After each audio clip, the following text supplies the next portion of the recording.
Hi, it's me, Chi, and today I'm going to be teaching you how to make falling sakura leaves in After Effects, so stay tuned and get ready to be tutorialed!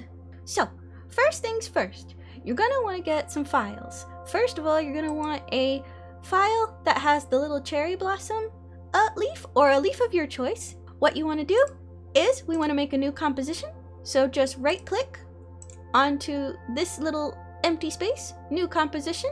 There's also a longer way of doing it, but I'm going to show you this way. So, new composition. And right now I have my composition set to these settings. So HDTV 1080x24 with a width of 1920 pixels and a height of 1080 pixels. I like to do this because then it keeps it at the ratio the TV screens would be, and I like to keep my frame rates at 24. That is subject to change, you can adjust it if you want, but I like keeping it at 24 because I just do. But you can set it to 60, it's fine. The resolution, I keep full, and then the time code, you can set to whatever you want. I'm going to stick with 5 minutes for now because I want a long time, and I want to make sure that I get a lot of different randomized Sakura petals in case I need to pick it from different areas of the location. And the background color doesn't really matter. You can keep whatever background color you want. I just choose purple because I like the color purple. Also, composition name, change it. We're going to change this to Falling Sakura Leaves. There, Falling Sakura Leaves. Woo! So once you have that going, you're going to click down here, right click, do new, do solid. And you could just keep it named like this, but for right now, for naming sake purposes, we're gonna call it leaves. Cause that way we'll know exactly what it's supposed to be. And again, keep the width and the height pretty much the exact same ratio. Makes it easy for you to get the composition in there, and it makes less headache later. And then just hit OK, and you'll see this empty space. We're gonna fill that up. So instead of it being empty, we come over here. You can click on this, but we're gonna right click on it, and then you're going to go all the way to Effects, and from Effects go to Simulation, and then from Simulation we're gonna go to Particle World. There are other particles in here, but Particle World is the one we want because it's what's gonna give us the tools to do what we need to do. It sets up a little 3D space for you, essentially, where this is your projector where stuff is gonna poop out. As you see, poop. Look at it go! But we don't want this. We don't want this at all. We want this to be leaves. So, what we're gonna do is we're gonna go over here to the particles, and we're going to change this, go to particles, particle type, go from line, and then scroll down all the way to the textured QuadPolygon. Because these things will allow you to add textures to it. And I chose the QuadPolygon because it gives a nice flat surface, whereas the triangle polygon can sometimes cut off some of the image that you're trying to use. And as you can see, we don't have any more particles anymore, but that's okay. What you do is you go back up to here where it says particle type. Right under that is texture. Click texture, go texture layer, and click leaves. Oh wait, nope, oh hold on. I forgot to tell you one more thing. I don't know why I keep forgetting this part. Make sure to drag this on the scene and then hide it. There we go. Okay, back to your composition. So once you go back to the composition, just click on the leaves, click on the effect controls, and then from there, what you're gonna do is you're gonna go back to the texture and select the right one, which is this one. As you can see now, we actually have little petals all over the place. This is my first time doing a tutorial, so bear with me. So anywho, as you could see, they're pretty much exploding from this little central area. We don't want that. And then from there, as you can see, they do have a little bit of rotation. Kind of barely, it's really hard to see that. I know, they're going so fast. But for the sake of purposes, you want to increase this rotation. And don't increase it to like here and then it'll just stop. What you can do is grab this and drag so it does even more. And as you can see on the screen, the little sakura petals are moving and twisting around in all different directions. That's a good thing. We want that because in actuality, wind is kind of unpredictable. I usually just leave the initial rotation the same number that it's supposed to be, mostly because it just makes it easier and I don't have to fiddle with it as much.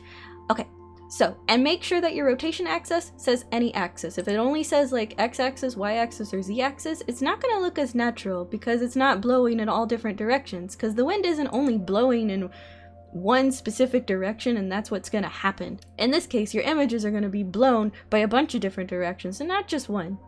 Because they're not going to just spin on a z-axis whenever you're getting blown away from a y-axis. It just doesn't work that way. You can also go to birth size. This will adjust the size of your images. Usually I like to keep it at a 0.350 or so. You can adjust that any way you want, because if you want them to be bigger and closer, you can make them huge. So maybe we'll do that. I'll make a bigger one this time. So we'll just do 0.6. I like even numbers.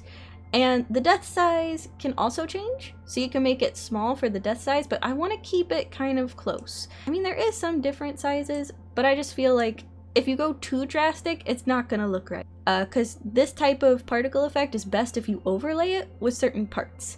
Size variation, I usually just do like I just do about a 30%, because that way it's not too drastic of a change. Max opacity, make sure that's all the way up. You do not want it to be low. And as you see this little opacity map right here, just click on it with whenever you see the little ink pen and drag it all the way up and don't let go. Do not let go of your mouse. Just click down in here and drag until this whole thing turns dark gray. And we don't really need to work with any of these unless you want to change the coloration of the transfer mode of how these work.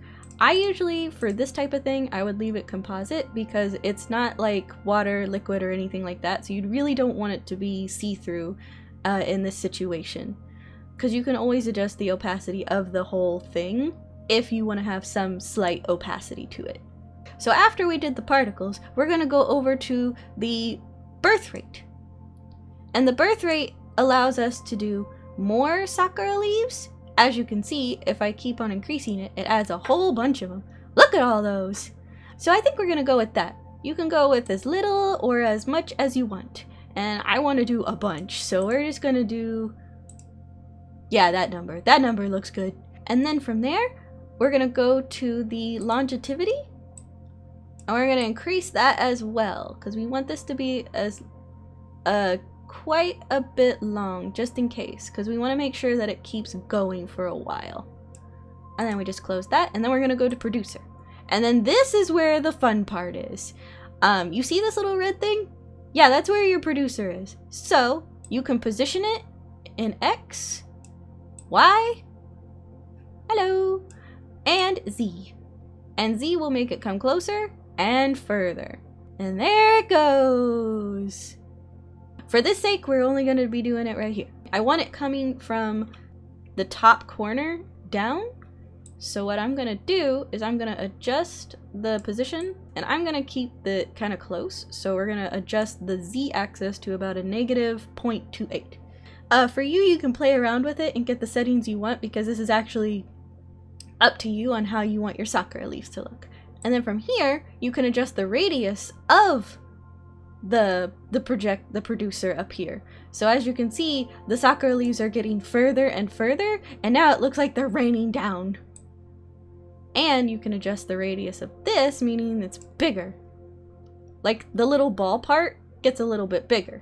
And I think right here is a nice look. It's got a lot of leaves just to fall in and going and doing whatever, and all that good jazz. Now we're gonna go into physics. Do you want a directional axis? Do you want a cone axis? A viscous? A twirl? Because each one of them is going to do a different look. You're probably not going to see that from this. Hold on. I'm going to adjust the producer back to a smaller... I'm going to move it back. Don't worry. We'll move it back. I just want to show this for purposes. So, as you can see, we got a twirl. We have a viscous, which is much straighter and looks like it's flying up. You have the cone axis. So those are all the different types of physics. You can also adjust the velocity, which is going to make it much bigger.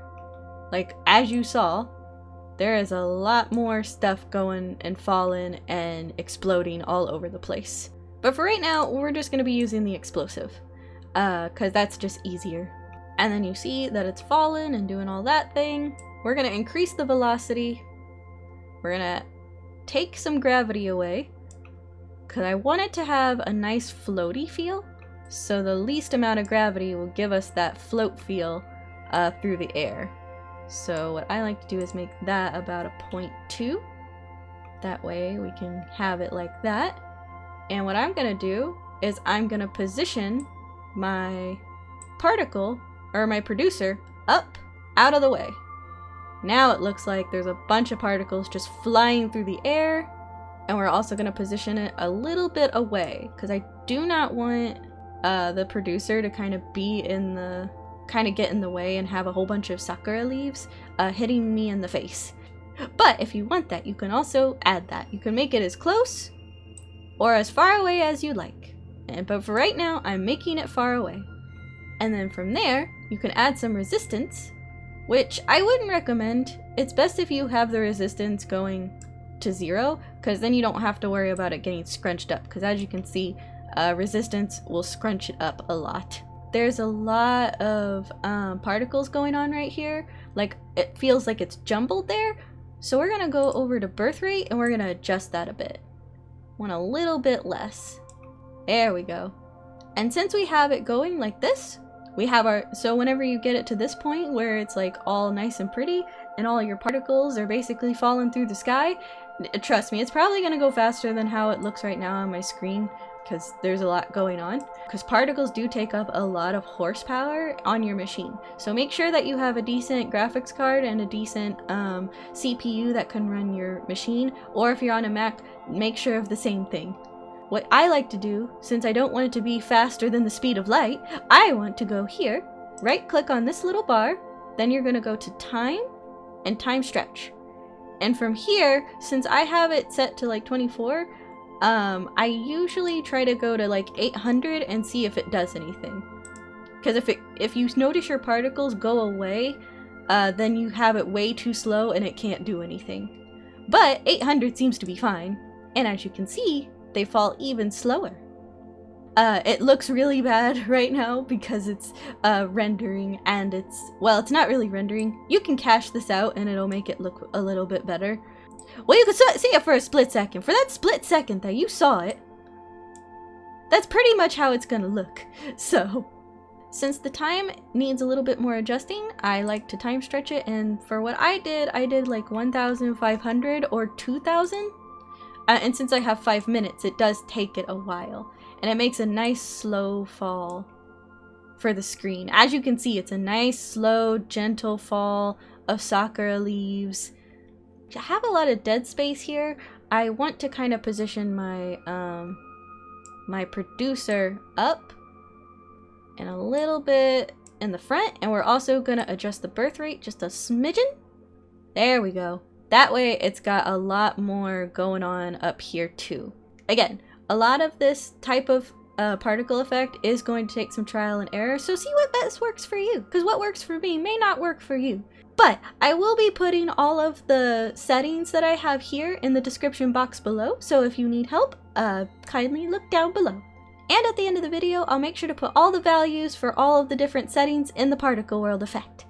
That way, you can have it similar to what I've got. And then from here, as you can see, it's nice and slower. And then what I like to do to add a little bit more flair and a little bit more finesse, what I do is I go here, go to the effects and presets, type in glow,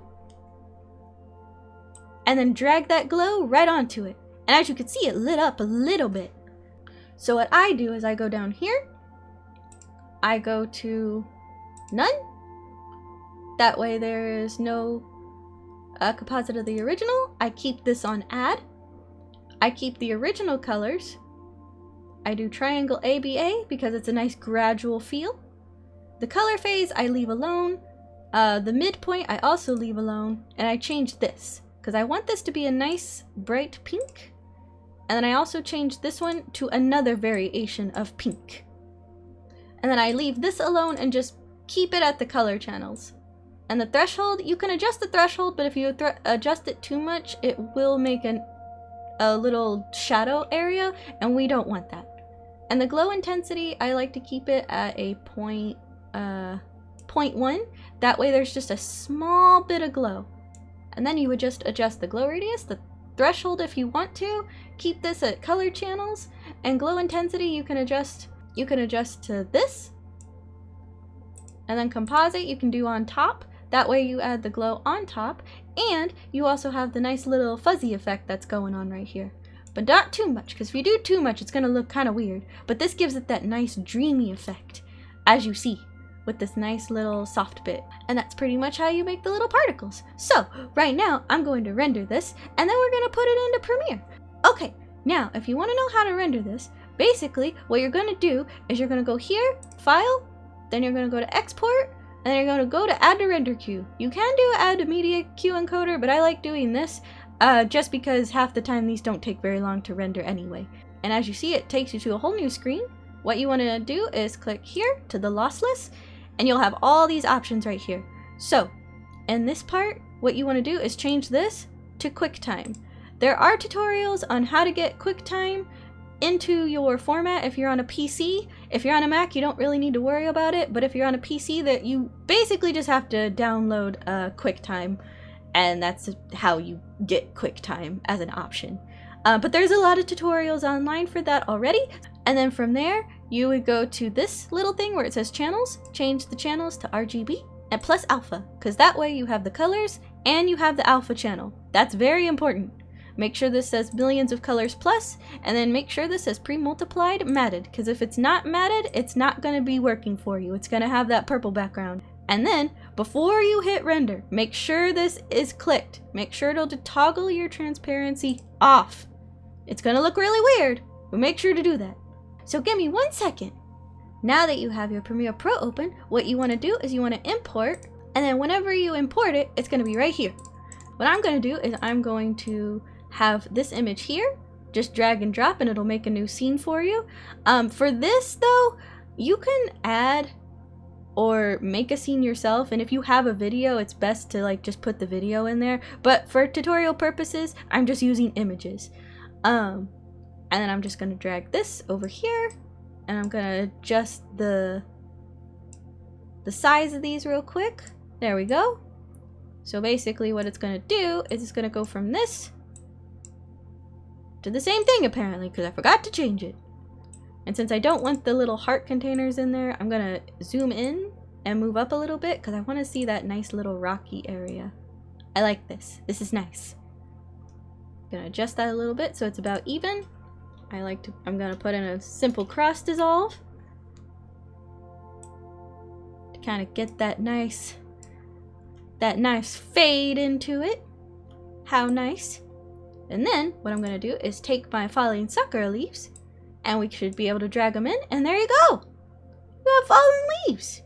There we go. And as you can see, there's like a little bit of an outline around the Sakura leaves. That has to do with the file that I selected. It kind of had an outline around it. So if for best results, it's best to make your own, or find one that does not have any of the stuff, or edit the one you have so it doesn't have a weird dark outline around it.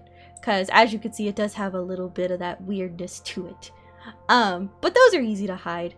And again, there is that little bit of darkness. That's probably because of the threshold we added and the extra added effect. But you can adjust those and that will go away. And then what I can do here now is you can add all the effects of Premiere. So like if you want to blur it, VR blur it, camera blur it. I usually try to do a Gaussian blur just a little bit. And then after we do that, we just go to effects, add some little blurriness to it, and there you go! So yeah, you can have a lot of fun with this and you can play around with it quite a bit. So find out what works for you. Why not play around with it yourself? Add it to a bunch of different things. You can even change out the leaves. They don't have to be Sakura leaves. They could be happy faces or emojis if you want. And there you have it! Tutorial complete! You now know how to make falling Sakura leaves! I hope you all enjoyed this tutorial. It took quite a while to figure out how to make. I'm not the best with explaining things, and I like to show people how to do stuff. So I hope you enjoyed and you had a bit of fun while learning how to make falling Sakura leaves. Also, here is all the settings that I have that I used for this particular falling Sakura leaf particle effect world. So, I can't wait to see what you guys make and what things you play around with too.